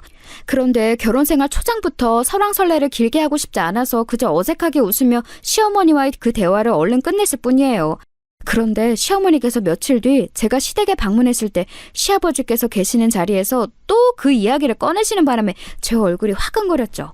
결혼한 지 얼마 되지도 않았는데 시아버지 앞에서 부부 관계일이라든지 하는 이야기를 듣고 싶은 며느리는 없잖아요. 그래서 확 자리를 박차고 일어날까 하다가 옆에서 제 눈치를 살피는 남편을 봐서 그래도 참았습니다. 남편이 전전긍긍하면서 저에게 미안해하더라고요. 자기는 그런 날짜 같은 건 안 믿는다고 하면서 철저히 제 편이라고 했습니다. 그래, 시댁이 내 예상과는 다르게 좀 유별나면 어때? 내 남편만 정상이면 됐지. 연애 때도 느꼈지만 나를 잘 맞춰주는 사람 같아서 나는 이 부분이 참 좋아. 남편 하나만 보고 갈 작정이었네요. 적어도 그 부부 관계일이라는 날짜가 오기 전에는 그랬었죠. 남편이 그날따라 자꾸 눈짓으로 신호를 주길래 당연히 신혼이었으니까 저도 화답을 해주려고 했는데 그때 문득 오늘이 그 날짜 아닌가 싶은 생각이 드는 거예요. 어제는 내가 불러도 모른 척하면서 책을 보겠다느니 TV에서 재미있는 거 한다느니 온만 핑계를 다 대더니 오늘은 왜 이렇게 적극적이야? 이유가 달리 있겠어? 오늘따라 당신이 너무 예쁘고 매력적으로 보여서 그렇지. 아닌데? 내가 딱 보니까 표정이 그게 아닌데? 오늘이 바로 어머님이 전에 받아오셨던 그 날짜 맞지? 당신 지금 그 날짜를 신경 쓰고 있느라 이러는 거 맞지? 제가 거짓말은 소용없다는 식으로 밀고 나가니까 잠시 후에 남편이 수긍을 했습니다. 자기는 절대로 그런 거 안 믿고 신경도 안 쓰는데 시어머니께서 하도 이틀 전부터 성화를 부리셔서 어쩔 수 없었다고 하는 겁니다. 그러면서 덧붙이는 말이 자기는 저를 지키기 위해서 시어머니의 잔소리를 혼자 다 상대했다고 그랬어요. 일하는 와중에도 시어머니의 전화가 자꾸 왔었고 어쩔 수 없이 그 날짜에 지키겠다고 확답을 했다는 거예요. 대신 저를 귀찮게 하지 말아달라고 귀찮고 번거로운 건 다 자기가 지고 가겠다고 시어머니께 그렇게 말씀드렸다고 했습니다. 그건 꽤 가상한 발언 아닌가요? 점수 딸 만한 요소였죠. 하지만 저는 보고 말았습니다. 남편이 씻는 동안 이상하게 저는 남편의 휴대폰을 보고 싶더라고요. 비밀번호가 걸려 있었지만 저는 그동안 아닌 척하면서 곁눈질로 남편의 휴대폰 하는 걸 봤었기 때문에 비밀번호가 뭔지 속으로는 알고 있었어요. 이때 처음 사용해보게 된 거였죠. 그리고 통화 목록을 봤을 때 시어머니와 근무 중에 통화한 적이 최근에 단 한 차례도 없었다는 걸 알아냈어요.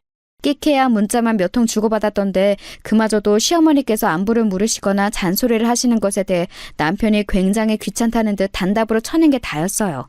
그래 놓고서는 저에게 자기 아내를 위해 결혼 초장부터 모친과 맞서는 남자인 척 굴었다니 진심으로 황당했습니다. 그런데 와중에 더 기가 막혔던 건 남편이 시어머니께 웬 허세를 떨고 있었다는 거예요. 약간 문장에 긴 문자가 있길래 무심코 확인했더니 시어머니께서 며느리의 기가 세서 불안하다고 하시며 보살내미지 뭔지 아는 사람이 했다는 말을 들먹이셨는데 거기다 대고 남편이 이런 식으로 반응을 했더라고요. 노을이는 내가 꽉 잡고 있으니까 괜한 걱정하지 마. 엄마, 걔가 겉으로만 강한 척하는 거고 집에서는 찍소리도 못해. 내가 씻고 나오면 욕실 앞에서 무릎 꿇고 수건대령 하는데 내가 이 정도야. 어이가 없어도 너무 없었죠. 제가 친정 집안에서 남동생 때 꽉 잡고 산 누나였는데 이런 저에게 뭐가 어쩌고 저쩌요? 저는 그 휴대폰을 든 채로 가만히 욕실 앞에 서 있었습니다. 그리고 남편이 곧 씻고 나왔을 때 그 문자의 화면을 눈앞에 들이밀었어요. 휴대폰 액정이 커져 있길래 무심코 봤다는 짧은 거짓 핑계를 댄 뒤 말입니다. 어리둥절해하던 남편은 상황 파악을 마치고서는 아연실색이 되었죠. 그리고 어떻게 했던 줄 아세요? 가타부타 말도 않고 제 앞에서 무작정 무릎을 또 꿇었습니다. 본인 모친에게 허세를 떨었던 내용무대로 본인이 행하게 될 줄은 몰랐을 테지요. 시어머니께 기세등등한 남편인 척 굴고 싶어서 그런 허세를 떨었다고 했습니다. 제 이미지를 멋대로 깎아먹고 있었던 것 같아서 저는 기분이 나쁘긴 했지만 남편이 곧장 무릎을 꿇으니까 솔직히 할 말이 없었어요. 여기서 더 화를 내면 되려 제가 예민한 사람이 될 것만 같은 느낌? 그런 게 있었습니다. 아무래도 신혼이었으니까요. 저는 남편에게 앞으로는 그러지 말라고 했고 휴대폰을 멋대로 봐서 미안하다고 저 또한 사과를 하였습니다. 이렇게 별것 아닌 일로 넘어가나 싶었는데 이튿날 시어머니께 연락이 왔어요. 어때? 느낌이 어때? 뭔가 딱 느껴지는 게 있니? 네? 어머님, 느껴지긴 뭘 느껴지나요? 저는 지금 오전 내내 업무에 치이다가 간신히 해방돼서 한숨을 돌리고 있던 참이었어요. 너무 정신이 없어서 뭐 느껴지는 것도 없고요. 통화도 지금은 어려울 것 같아요. 제가 이따 저녁에 전화 드릴게요. 야! 너는 어른이 말씀하시는데 왜 멋대로 기승장구를 내고 그래? 너 어디서 이렇게 시건번지게 굴라고 배웠어? 집에서 그렇게 교육받았니? 너 이렇게 싸가지 없게 굴 것 같으면 내가 우리 아들한테 다 일러바칠 거야. 너 혼내라고. 혼을 내요? 제가 지금 너무 피곤해서 말씀을 곱게 못 드린 것 같아요. 죄송합니다. 어머님께서 다짜고짜 느낌이 어떠냐니 이런 황당한 질문을 하시니까 제가 머리가 좀 아팠어요. 근데요, 어머님, 기승장구가 아니라 기승전결이에요. 너 대학 나왔다고 유세 떠는 거야? 너는 대학 나왔고 나는 중졸이라 이거지? 너무 못난 며느리를 들이며 패가 망신하고 잘나서 기가 드센 며느리를 들이며 우리 아들이 고생할 거라고 보살님이 예전에 분명 그러셨는데 나는 지금 그게 왜 생각나는 건지 모르겠네. 어머니, 오늘 뭐 기분 안 좋은 일이라도 있으셨어요? 목소리가 격앙돼 있으신 게 왠지 그런 것 같아서요. 저는 참고로 어머님이 중졸인지 초졸인지 아니면 대졸인지 알지도 못했습니다. 지금 처음 알았네요.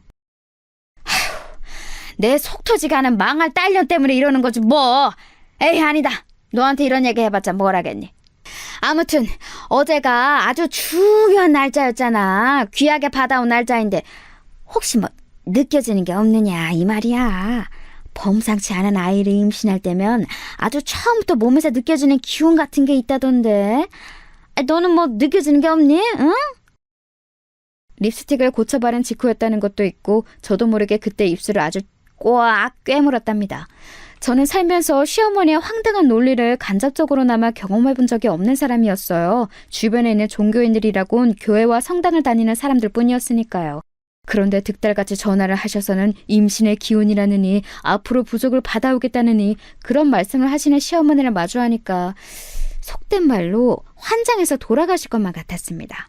애써 참고 지냈더니 몇 주 후에는 이런 말씀도 하시더군요. 아우, 큰일 났다. 아주 큰일이 났어. 며느리가 직장 생활을 하고 있거든. 그걸 그만두게 하는 게 우리 아들의 앞길에 도움이 될 거라고 용한 보살님이 단호하게 말씀을 해주셨어. 전혀 없이 진지한 표정이시더라. 너 그 직장 언제까지 다닐 거니? 앞만 곱씹어봐도 시어머니의 말씀은 헛소리에 가까웠어요. 이해를 해보려고 해도 머리만 점점 아파왔죠. 게다가 환장할 요소가 더 있었으니 그건 바로 제 시누이였습니다. 갑자기 웬 시누이냐고요? 남편은 외동이 아니었어요. 위로 누나가 한 명 있었습니다. 이미 결혼한 몸이었죠. 어쩌다 보니 애석하게도 저희 부부의 신혼집은 시댁과 무척 가까웠지만 시누이는 나름 어느 정도 떨어진 동네에 살았어요. 왕래가 잦지는 않았습니다. 저는 시누이의 남편인 저에게는 심해보되는 분하고 얼굴도 잘 보지 못했어요. 그런데 이 시누이의 존재를 제 지인이 지적한 거예요. 시댁에서 간과해도 괜찮은 존재는 단 한 명도 없으며 시누이는 특히나 살펴볼 필요가 있다는 조언에 제 고개가 끄덕여졌습니다. 시부모님께서는 시누이 얘기만 나왔다 하면 세상에서 가장 속 터지는 이야기라도 들으신 분들 마냥 표정을 굳히셨고 남편은 우리 누나보다 골 때리는 사람을 본 적이 없어 라는 말을 연애할 때 저에게 슬쩍 한 바가 있었습니다. 그때는 흘려들었었는데 가만히 생각해보니까 왠지 시누이가 어떤 사람인지 제가 아직 전혀 모르고 있다는 게 왠지 이상한 거예요. 시어머니처럼 호들갑 떠시는 성격, 그 아래서 나온 딸이 저에게 전혀 아무런 상관을 안 하고 있다는 게 수상했습니다. 결혼을 한 지 꽤 된 지인 2명은 이유는 알 수 없으나 시댁 얘기를 들어봤을 때 왠지 그 시누이라는 존재가 싸하다 이런 의견까지 주더군요. 그건 너무 지나친 비약 같아서 저는 피식 웃어 넘긴 뒤 머릿속으로는 시누이에게 살짝 접근해볼 계획을 짰습니다. 이거 혹시 며느리하고 시누이하고 의외로 둘이 편먹고 으쌰으쌰 할 수 있는 거 아닐까? 내 시누이가 모전 여전하고는 아주 거리가 먼 사람일 수도 있어. 그렇다면 시누이를 든든하게 방패 삼으면 돼. 시누이한테 사주팔자에 대해 어떻게 생각하냐면서 온부도 뛰어봐야겠다. 나처럼 그런 걸 질색하면서 피곤해하는지 아닌지 반응을 보면 되잖아. 우선 남편에게 슬쩍 물어봤죠. 시누이 어떤 사람이냐고요. 그러자 저녁밥을 먹던 남편이 사례가 들렸는지 밥알을 뿜었습니다. 밥맛 떨어지기 싫이 제 얼굴에 반말이 다 튀었지만 미안하다고 호들갑 떠는 남편을 진정시키려고 애써 아무렇지 않은 척 웃으며 시누이에 대한 얘기를 이었습니다. 직장도 안 다니고 단시간 아르바이트만 하면서 아기 키우고 집안일 열심히 하는 완전히 내조의 여왕 같은데? 내 축축이 맞아? 어때? 뭐? 우리 누나가 내조의 여왕? 그래, 당신 좋을 대로 생각해. 따지고 보면 내조의 여왕이 못 될 이유도 없지.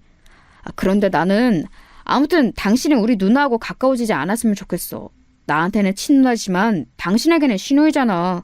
거꾸로 올 수 있는 관계인데 굳이 힘들게 노력하지 않아도 돼. 언뜻 보면 저를 배려해주는 만점짜리 남편의 답변 같았지만 저는 이리저리 흔들리는 남편의 눈동자를 봐버린 뒤였습니다. 맞벌이 부모님 아래서 남동생 둘을 돌보며 산 제가 오지랖이 결코 적은 유형일 수는 없었죠. 무대포 같은 기질도 꽤 있었고요. 그래서 신우에게 스리슬쩍 연락을 해봤습니다. 은근슬쩍 시부모님의 사주팔자 미신맹신에 대해서 화두를 꺼내보았습니다. 그랬다가 제가 완전히 대화를 낚았어요. 아, 몰라. 짜증나 죽겠어. 예전에 무슨 철학관이며 점집이며 우리 엄마가 한창 호기심 가지고 지인분들과 다닐 때가 있었는데 그런 곳들이 하필 내 일을 잘 마치는 바람에 지금 이렇게 된 거잖아. 네? 형님 일이 잘 맞아떨어진 것을 계기로 어머님께서 그런 걸 맹신하시게 된 거였다고요? 헉, 형님의 사주풀이라도 기가 막히게 그런 곳에서 했었나 봐요? 아니면 미래 예견이라도 잘했던 걸까요? 아, 말도 마. 내가 빵에 들어갈 걸 대체 어떻게 하라는지 몰라. 나는 혹시 그런 곳에서 입을 나불거린 덕분에 내가 부정 타서 그렇게 된 건 아닐까 생각 중이야. 재수도 더럽게 없지. 하필 걸려서 빵에 들어갈 건 뭐람? 나는 갈 때보다도 더 흔들리는 사람이라서 결혼으로도 붙잡을 수가 없다고, 말년까지 복잡할 수밖에 없다고 그런 얘기도 우리 엄마가 들었었대. 그게 벌써 옛날에 들은 얘기인데도 아직까지 신경을 쓰신다니까. 저기 형님, 말씀 중에 죄송한데 빵이라뇨? 저희가 맛있게 먹는 밀가루로 만든 그 빵이 아니고 다른 빵 말씀하시는 거 맞죠? 내 정신 좀 봐. 갑자기 입이 트여서 별소리를 다 해버렸네.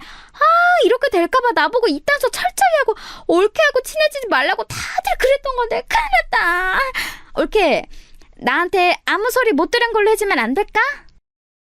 정신없이 중얼거리는 신우의 목소리에 제정신이 함께 아득해졌습니다.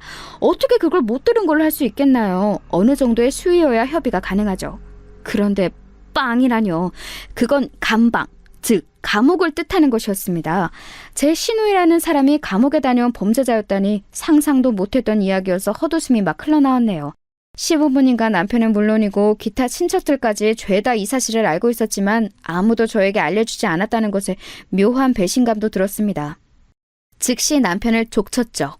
저는 제가 속았고 우습게 여겨진 것 같아서 기분이 너무 더러웠어요. 그러자 남편은 또 무릎을 더 꿇었습니다. 심지어 제 얘기가 끝나기도 전에 일단 무릎을 더 꿇더군요. 지금 생각하면 이런 면모가 너무 웃긴 남자였던 것 같네요.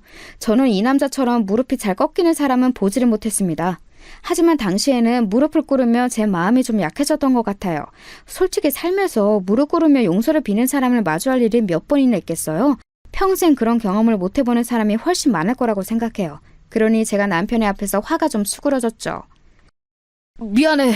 우리 누나가 전과자라는 사실을 밝히며 당신처럼 멋진 여자를 놓칠까봐 그게 두려워서 치사하고 비겁하게 거짓말을 했어. 내가 미안해. 내가 죽일 놈이야. 나를 용서하지 않아도 좋아. 그런데 내가 당신을 절절하게 사랑하는 마음만큼은 알아줬으면 좋겠어. 울먹이면서 그렇게 말하는 남편에게 더 화를 내기도 못해서 신우이가 어쩌다가 전과자가 됐는지 그 얘기나 자세히 들어봤네요.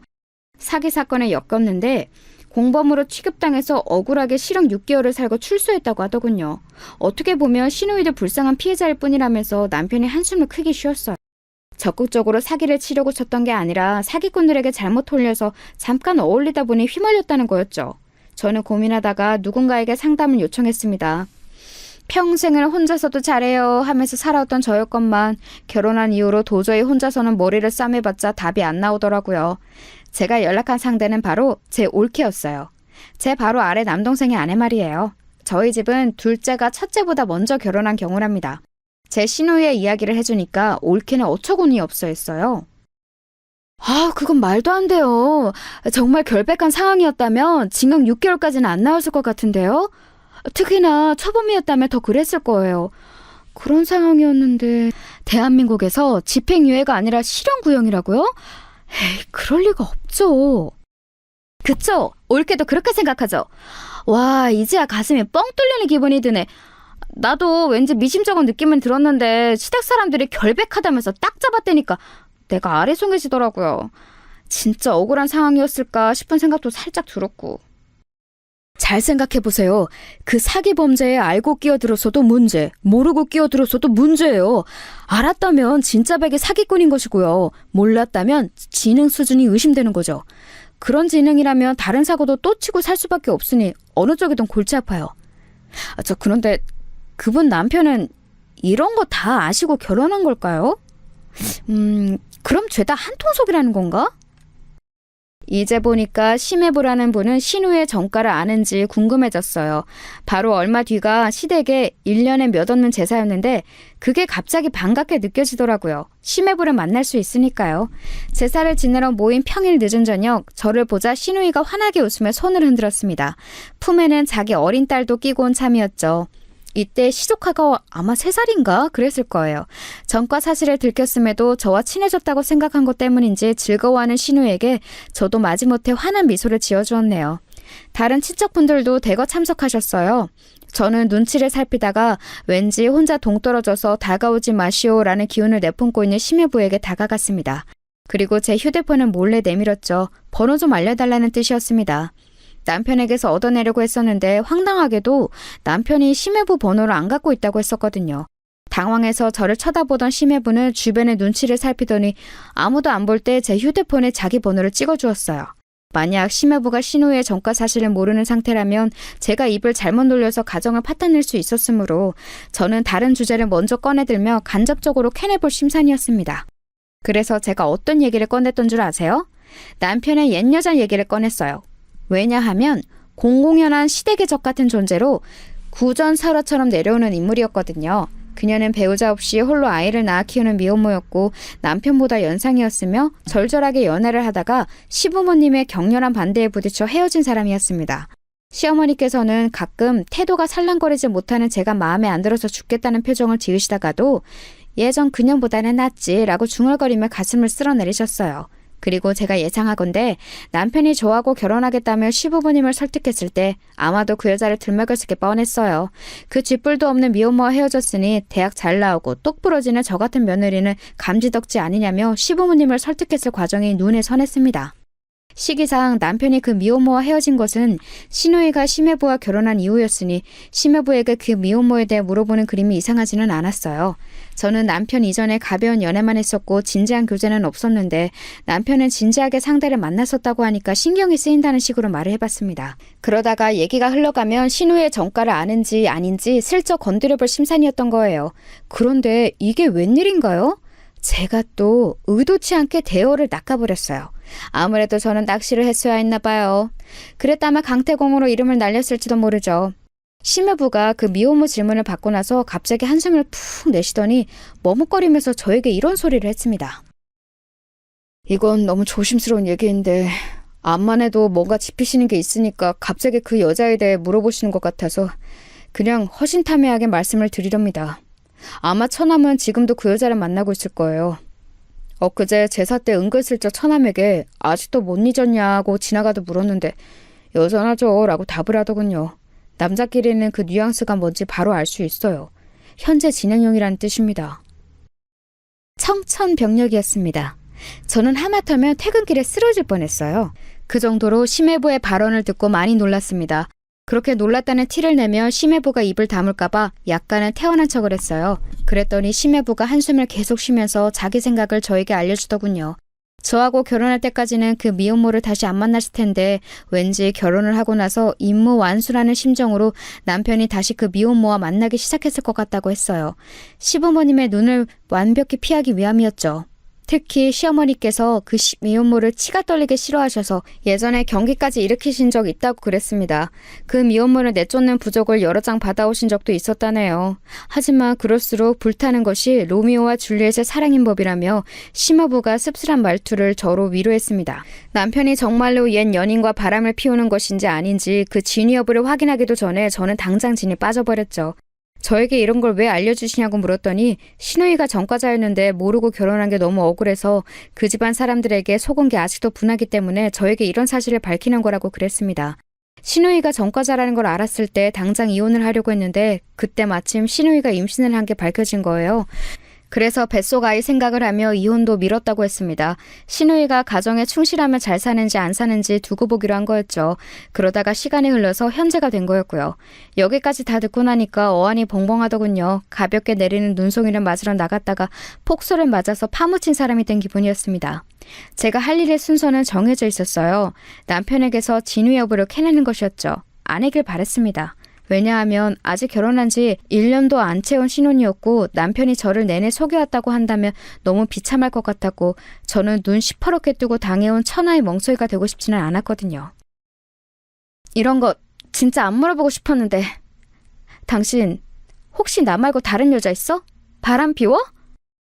어떻게 그런 소리를 해? 왜 갑자기 그런 걸 묻는 거야? 무슨 일이 있었어? 다짜고짜 나를 의심하니까 나는 너무 당황스러워. 지금 솔직히 말하면 용서해 줄 수도 있어. 아니, 그냥 나부터 까놓고 말할게. 나 사실은 당신이 바람난 거 알고 있었어. 최근에 눈치챘어. 당신 전에 만나던 그 여자를 만나고 있는 거지? 이미 다 알고 있고 증거까지 하나 잡아놓은 뒤니까 추하게 발뺌을 안 했으면 좋겠어. 그러면 나 진짜 당신에게 너무 실망할 것 같아. 저의 철면피 같은 대응 능력이 또 한 번 빛을 발하는 순간이었다고 평가하고 싶네요. 증거? 그런 거 없었어요. 제가 가지고 있는 건 심해부에 한숨 크게 섞인 추론이 전부였던 것을요. 하지만 저는 이미 눈치 다 챘고 증거까지 손에 넣은 척 굴었습니다. 진지하고 살벌한 표정을 지으며 애절한 눈빛까지 잊지 않았죠. 남편이 펄쩍 뛰면서 끝까지 아니라고 하면 내가 진짜 오해했나 보다 라며 사과를 정중하게 할 작정이었습니다. 하지만 남편은 제 얼굴을 빤히 살펴보더니 이내 무릎을 꿇었습니다. 그놈의 털썩 소리가 그 순간에 왜 그렇게 제 복장을 뒤집어 놓던지요.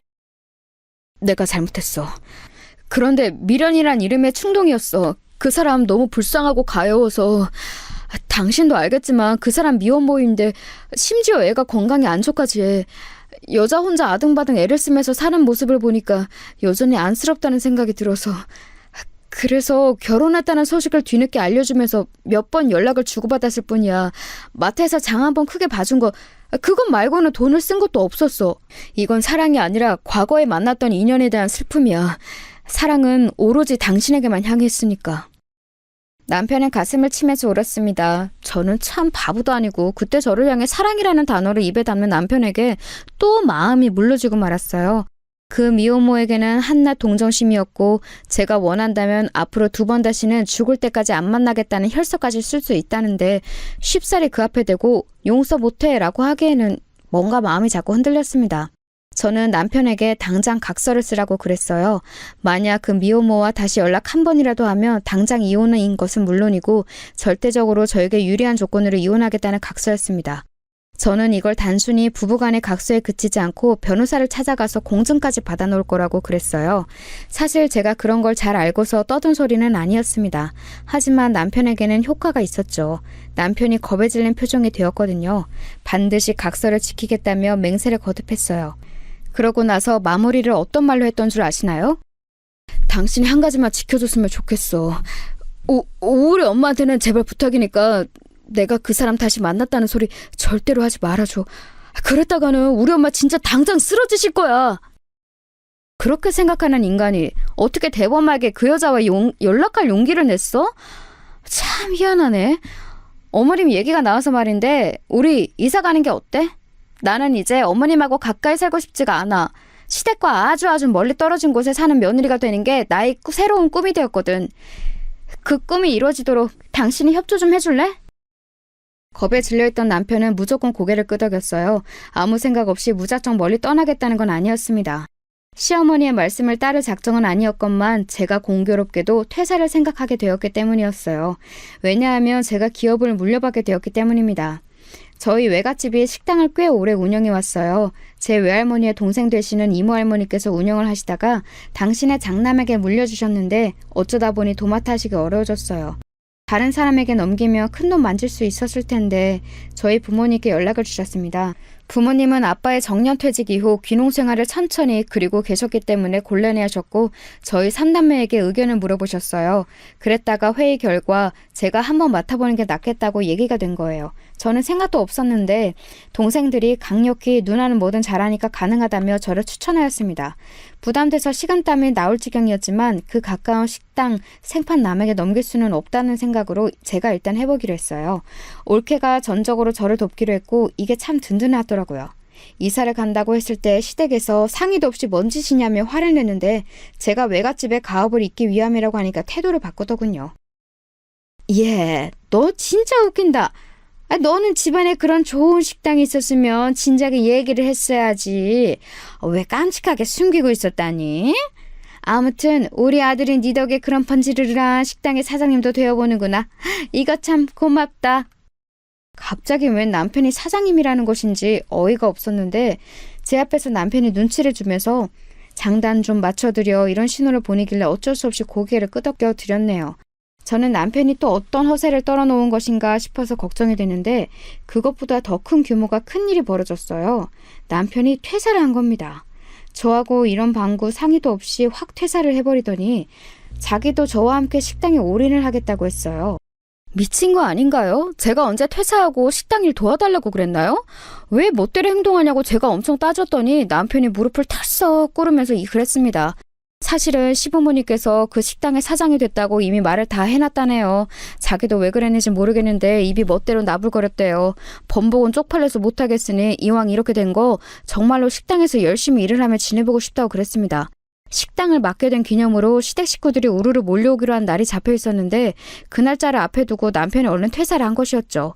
사장 됐다고 한 걸 증명하려고 말입니다. 기가 막혔네요. 그런데요, 시댁 식구들이 단체로 몰려온 그날 저는 시어머니와 결국 대판 싸우고 말았습니다. 사람들 다 있는 데에서 저보고 이번 달에 생리했냐? 임신은 아직이냐? 이런 소리를 크게 자꾸 물어보셨거든요. 피곤한 와중이었기에 제가 폭발한 거였죠. 왜요? 제 대답에 따라서 부족의 효험이 달라지나요?